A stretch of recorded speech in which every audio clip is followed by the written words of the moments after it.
My name is David Diley. I'm a filmmaker and I specialise in making films about sharks and sharks' relationship with humans around the world.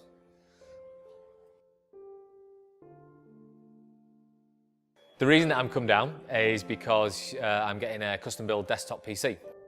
The reason that I've gone down the desktop route this time as well is probably 4/5 the way through a 100-minute long feature film, and I use Premiere Pro CS6 alongside an awful lot of plugins that go into that as well. So it's not just very large HD video files, it's the things that come along with that as well. So all these things that you end up doing as part of the production process on the post-production part of a film take more and more and more and more memory. And as incredibly good as the laptop has been, it's not designed to do that sort of job.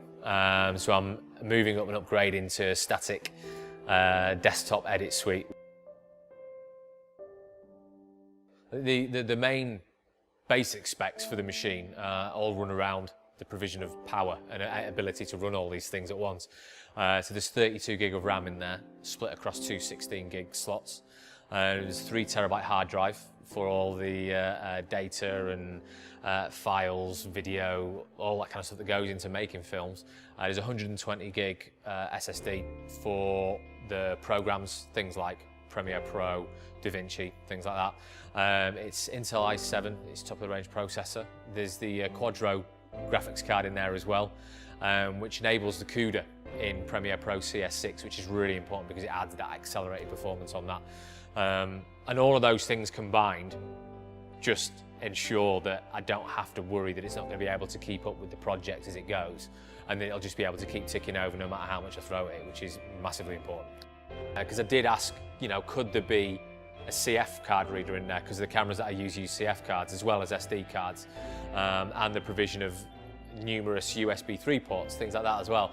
I wasn't entirely sure whether something existed where you could actually do that onto a desktop PC, but you have done. And so to be able to see that on there, it's basically got every little port that I need all in one little space, which is hugely, hugely helpful in regards to just having everything in one place for all your data in whatever format it's recorded.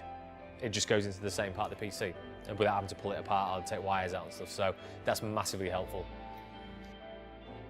It was great to actually meet the person behind building the laptop, because I'm not what you'd say massively au fait with the technological aspects of how computers run and what certain things do. I know maybe a little bit more than just the basics, but still I've got fairly limited knowledge. So to meet someone who is tasked with building this machine for me to my specifications was brilliant.